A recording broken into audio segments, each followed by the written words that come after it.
6 now. Might be over now, I feel it still.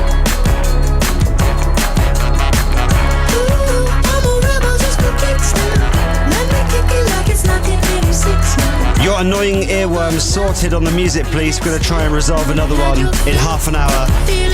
Back to the Future with Huey Lewis next. This is Radio 2 on the BBC Sounds app, on your smart speaker and on 88 to 91 FM. BBC News at 3 o'clock. This is Catherine Cracknell. The Nurses Union, the RCN, has shortened its planned strike next week after losing a legal challenge brought by the Health Secretary.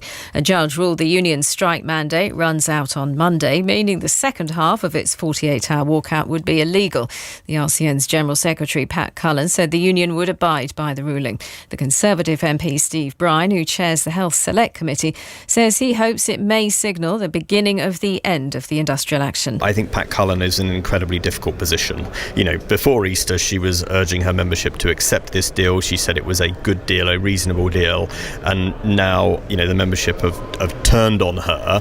And not by big numbers did they reject this either. So I don't think it is a given that if they reballot, they will get an indication for more strike action. People going to some Eurovision events in Liverpool and the FA Cup final at Wembley will be affected by new rail strikes called by ASLEF. Train drivers working for 15 companies will walk out on the 12th and 31st of May and the 3rd of June in the long-running dispute about pay and conditions. Campaigners say the government's long-awaited proposals on the gambling industry don't go far enough. The plans include a levy to fund addiction research and increased checks to ensure gamblers can afford their bets, but no new rules on advertising and sponsorship. Fintan Drury, who's a former chairman of Paddy Power, co-funded the campaign group Stop Gambling Harm.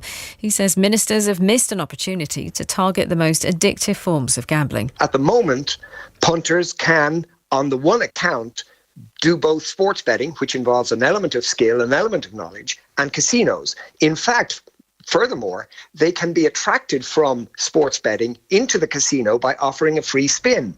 This is clearly something which is highly addictive and should be challenged. The Foreign Secretary, James Cleverly, has told MPs the UK will endeavour to keep evacuating people from Sudan after the ceasefire expires at midnight.